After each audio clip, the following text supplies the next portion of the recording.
नमस्कार। मैं डॉक्टर आशाराम भार्गव। आज हम चंद्रधर शर्मा गुलेरी द्वारा रचित उसने कहा था कहानी की तात्विक समीक्षा करेंगे। जैसा कि आप सभी जानते हैं, गुलेरी जी ने अपने जीवन में 3 महत्वपूर्ण कहानियाँ लिखी। सुखमय जीवन, बुद्धू का कांटा और उसने कहा था।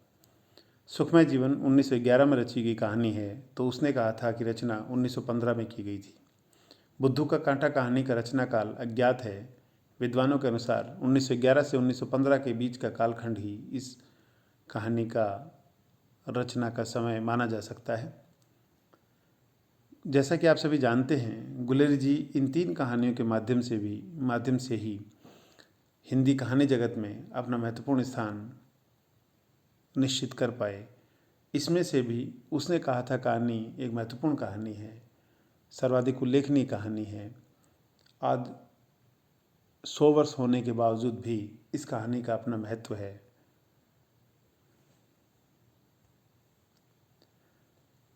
उसने कहा था कहानी 1915 में रचित है। यह हिंदी की प्रारंभिक कहानियों में से एक है।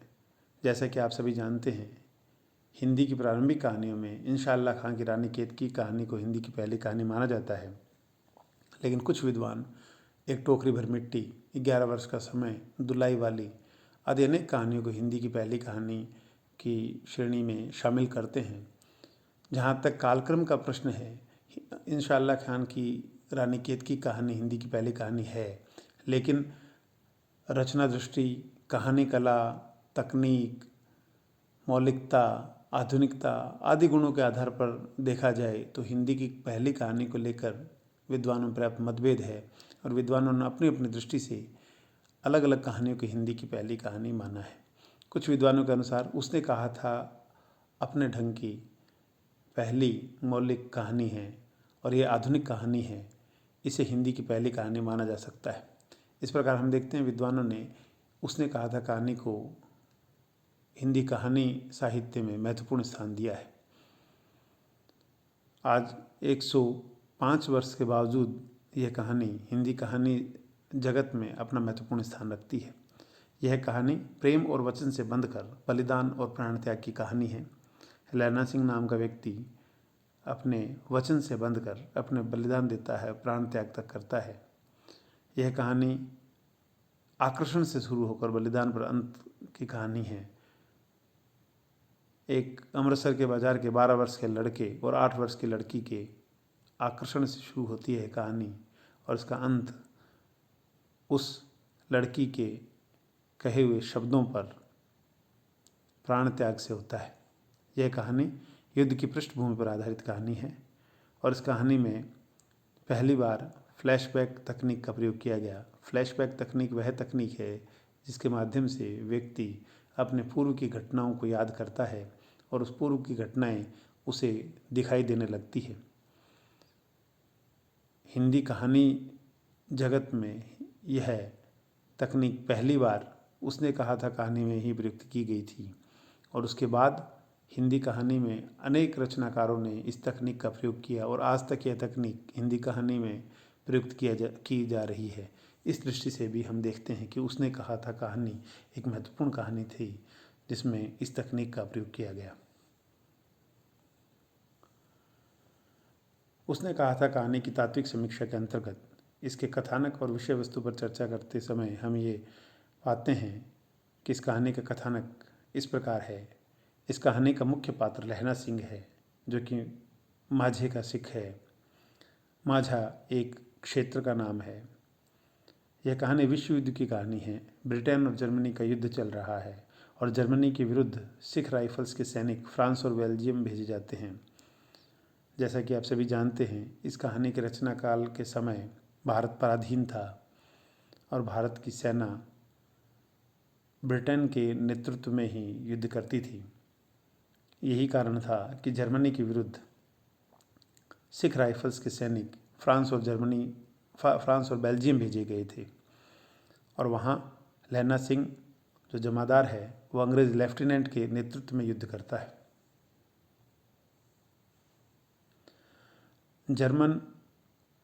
उस युद्ध में एक जर्मन व्यक्ति अंग्रेज लेफ्टिनेंट के वेश में आकर सूबेदार हजारा सिंह को मील भर दूर एक जर्मन टुकड़ी पर धावा करने का आदेश देता है।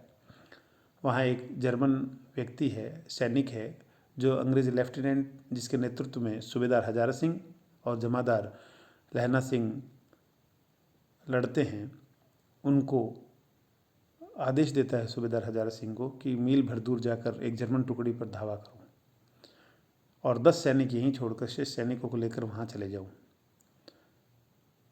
उनके कहे अनुसार सूबेदार हजारा सिंह 10 सैनिकों को छोड़ करके जर्मन टुकड़ी पर धावा करने के लिए वह खाई या खंदक छोड़ के चला जाता है।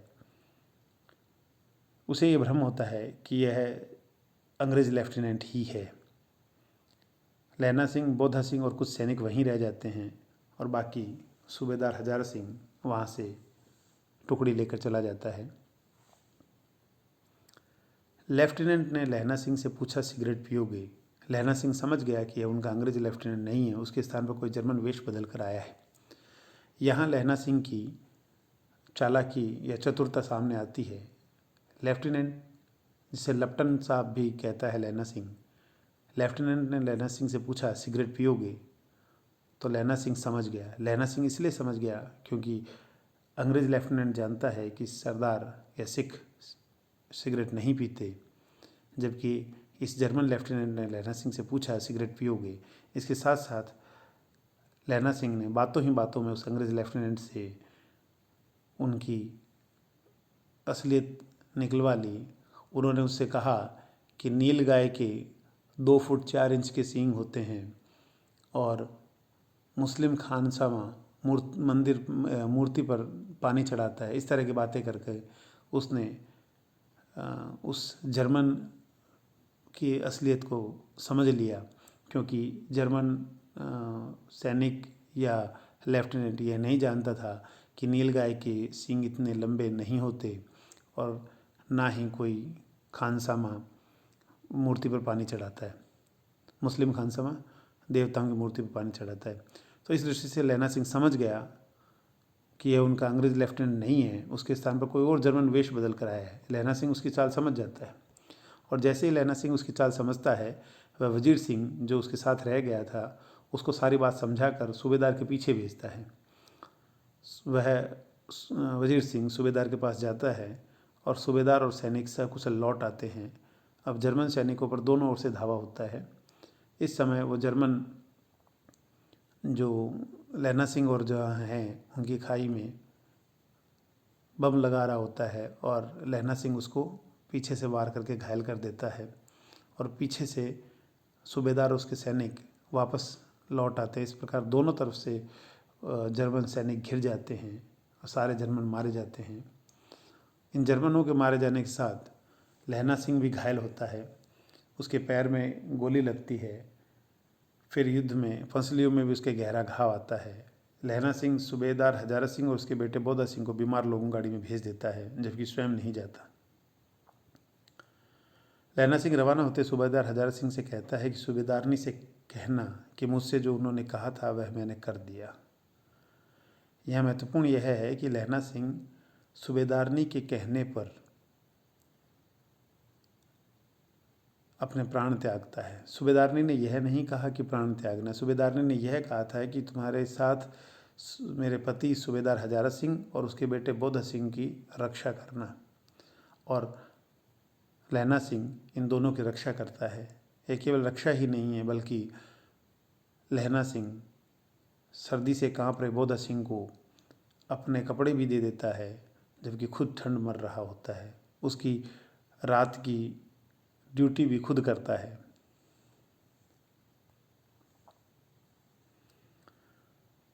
मरते समय लहना सिंह को 25 वर्ष पहले का अमृतसर का बाजार याद आता है और उस अमृतसर के बाजार में एक 8 वर्ष की लड़की याद आती है। यही फ्लैशबैक तकनीक है। और उसे वो शब्द याद आते हैं जब वो लड़की से पूछता था कि तेरी कुड़माई हो गई। कुड़माई अर्थात सगाई हो गई। वह लड़की कहती है, देखते नहीं रेशम से कढ़ा हुआ शालू, अर्थात वो उसे बताती है कि हाँ मेरी सगाई हो चुकी है। वह लड़की 25 साल बाद सूबेदारनी के रूप में फिर मिलती है। लहना सिंह से अपने पति और पुत्र की रक्षा की प्रार्थना करती है। वह कहती है, वैसे ही रक्षा करना जैसे बचपन में लहना ने उसे एक बार घोड़े से बचाया था। लहना सिंह सूबेदारनी का कहा पूरा करता है और यहीं इस कहानी का शीर्षक सामने आता है कि उसने कहा था। उसने अर्थात सूबेदारनी ने कहा था और वह उसका कहा हुआ मैंने पूरा कर दिया। इस प्रकार इस कहानी का कथानक सुगठित है, व्यवस्थित है, उसके साथ साथ इसमें रोचकता है और उत्सुकता है। ये विषय वस्तु की दृष्टि से और कथानक की दृष्टि से इस कहानी में जहाँ एक तरफ फ्लैशबैक तकनीक का प्रयोग किया गया है, वहीं कहानी सुगठित है, सुव्यवस्थित है और इसमें पाठकों की जिज्ञासा लगातार बनी रहती है। जहाँ तक पात्र या चित्रण की बात है, इस कहानी में बहुत कम पात्र हैं। मुख्य पात्र लहना सिंह है जो आकर्षण और प्रेम से बंधा हुआ है। जब वह उस लड़की से अमृतसर के बाज़ार में मिलता है और उसके प्रति आकर्षित होता है तो वह उससे पूछता है कि तेरी कुड़माई हो गई है। लड़की धत्त कहती है और उससे यह मरते समय तक यह बात याद रहती है। उसे आकर्षण माना जा सकता है, लेकिन सूबेदारनी के कहने पर वह उसके बेटे और उसके पति को बचाता है और स्वयं के प्राण तक त्याग देता है, तो यह प्रेम ही कहा जाएगा। और उसी प्रेम के वशीभूत होकर वह त्याग करता है। वह अपने कपड़े आदि भी अपने बोधा सिंह को देता है। वह बोधा सिंह के लिए अपने प्राण भी त्याग देता है। वह बुद्धिमान व्यक्ति है। बुद्धिमान है इसीलिए उसने जर्मन सिपाही या सैनिक की असलियत को समझा, उसको बेवकूफ़ बनाया। वह सतर्क है। सतर्कता के कारण ही वह इस घटनाक्रम से बाहर निकल पाते हैं। उसका स्वभाव हास्य है, हास्यपरक है। वह अपने साथी सैनिकों से हंसी मजाक भी करता है, जिसका उल्लेख उसने कहा था कहानी में है। और इसके साथ साथ इस लहना सिंह की एक प्रवृत्ति बलिदान करना भी है। ये अपने साथियों के लिए और बोधा सिंह आदि के लिए अपने प्राणों का बलिदान भी करता है।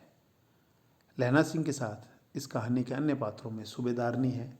सूबेदारनी वही लड़की है जो कि अमृतसर के बाज़ार में 8 साल की लड़की के रूप में उसे पहली बार मिलती है।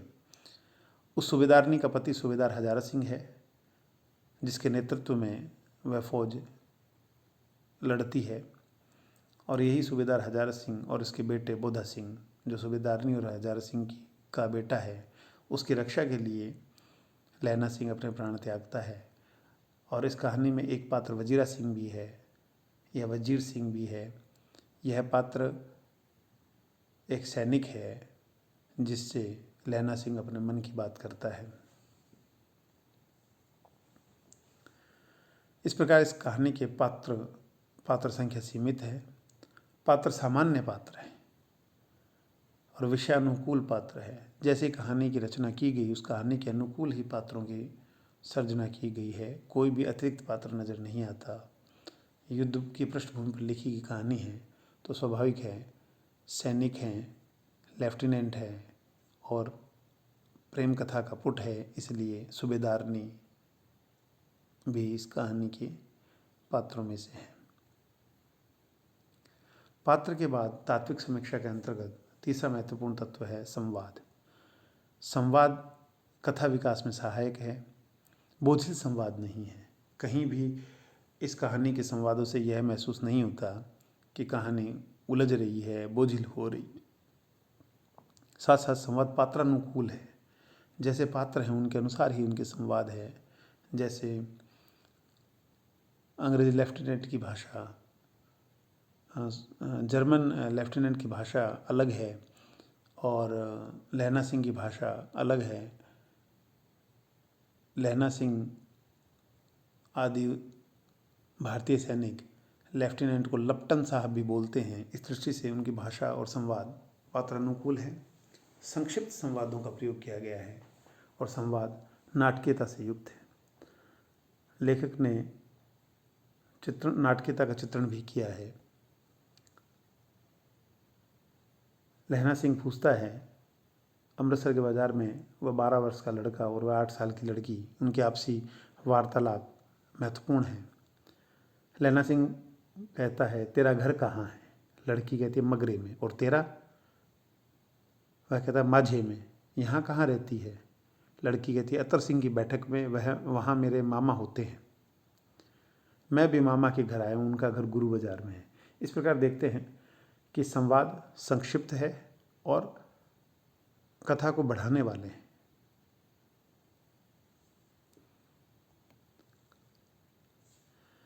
इसके साथ साथ इस कहानी में दो संवाद ऐसे हैं जो अमर हो चुके हैं। आज भी उसने कहा था कहानी की चर्चा करते ही ये दो संवाद हर पाठक, श्रोता, आलोचक आदि के जहन में आते हैं। लहना सिंह बोलता है तेरी कुड़माई होगी, और लड़की धत कहकर चली जाती है। यहाँ लेखक ने नाटकीयता का प्रयोग भी किया है कि जब लड़का पूछता है तेरी कुड़माई हो गई है, तो लड़की आंखें ऊपर कर कर कुछ अलग ही अंदाज में बोलती है धत। यहाँ लेखक ने नाटकीयता का चित्रण किया है। जब उस कहानी को पढ़ते हैं तो वह दृश्य सामने नज़र आता है।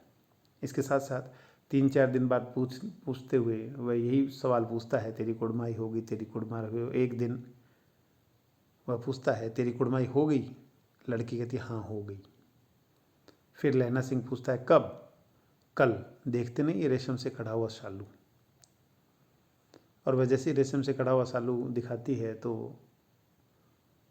लहना सिंह वहाँ से भाग पड़ता है और बहुत सारे लोगों से टकराता जाता है, किसी के सामान बिखेरता है।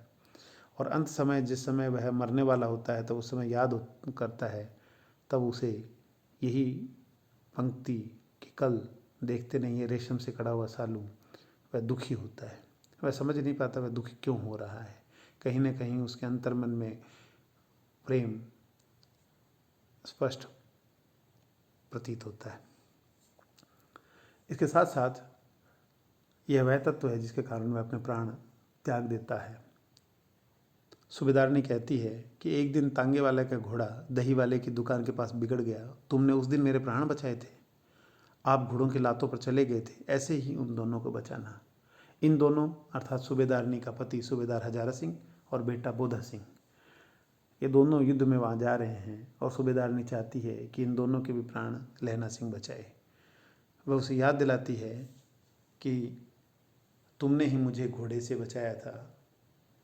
लहना सिंह सूबेदार हजारा सिंह से कहता है कहानी के अंत में, जब लहना सिंह को गोली लगी हुई है लेकिन वह किसी को बताता नहीं है, और अंत समझ लहना सिंह सूबेदार हजारा सिंह को गाड़ी में बैठाते हुए बोलता है कि सूबेदारनी से कहना मुझसे जो उन्होंने कहा था वह मैंने कर दिया। हजारा सिंह कहता है तू खुद कह देना, तो वो कहता है नहीं, तुम ही कह देना कि सूबेदारनी से कि मुझसे जो उन्होंने कहा था वह मैंने कर दिया। अब उन्होंने क्या कहा था यह स्पष्ट है। उसने कहा था कि इन दोनों को बचाना, और लहना सिंह ने उन दोनों को बचाया, क्योंकि कहानी का सार यही है। उसने कहा था और उसके उन कहे हुए शब्दों को लहना सिंह ने अपने जीवन का ध्येय बना लिया और प्राणों का समर्पण करके, बलिदान करके उसके वचन को, उसकी बात को पूरा किया था। यही प्रेम है। इस कहानी की भाषा बोलचाल की भाषा है, जिसमें उर्दू और पंजाबी शब्दावली का प्रयोग किया गया है। यहाँ तक कि सैनिकों द्वारा गाए जाने वाले गीत पंजाबी है। और जैसा कि हम सभी जानते हैं, पंजाबी शब्दावली में, पंजाबी भाषा में उर्दू शब्द भी प्रचुर मात्रा में है।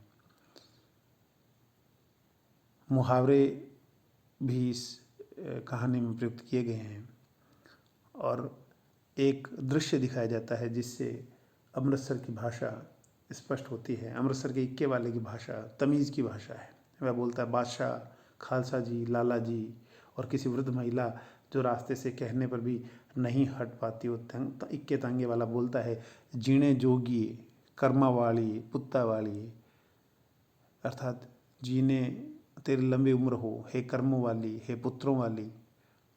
तो यहाँ अमृतसर के इक्के वाले की तमीज़ की भाषा का चित्रण किया गया है। एक सैनिकों के गीत के माध्यम से भी उसने कहा था कहानी की भाषा को समझा जा सकता है। यहाँ एक बात विचारणीय यह भी है कि इस कहानी के बारे में अलग अलग विद्वानों ने अलग अलग प्रकार के पाठ प्रस्तुत किए हैं। बहुत सारे विद्वानों ने कई प्रसंगों और वाक्यों को, गीतों को हटा दिया है। इस दृष्टि से इस कहानी के पाठ में भी अंतर दिखाई देता है। सैनिकों का गीत दिखाई दे है, दिल्ली शहर ते पिशोर ਨੂੰ ਜਾਂਦੀਏ, कर लेना लौंगा ਦਾ ਵਪਾਰ ਮੜੀਏ, कर लेना नाड़े ਦਾ सौदा अड़िए, ओए लाना चटका कद्दूए ਨੂੰ, और कद्दू बनाया मज़ेदार गोरिए, हुण लाना चटका कद्दूए ਨੂੰ। इस प्रकार हम देखते हैं इस गीत में भी पूरी तरह पंजाबी भाषा का प्रयोग किया गया है।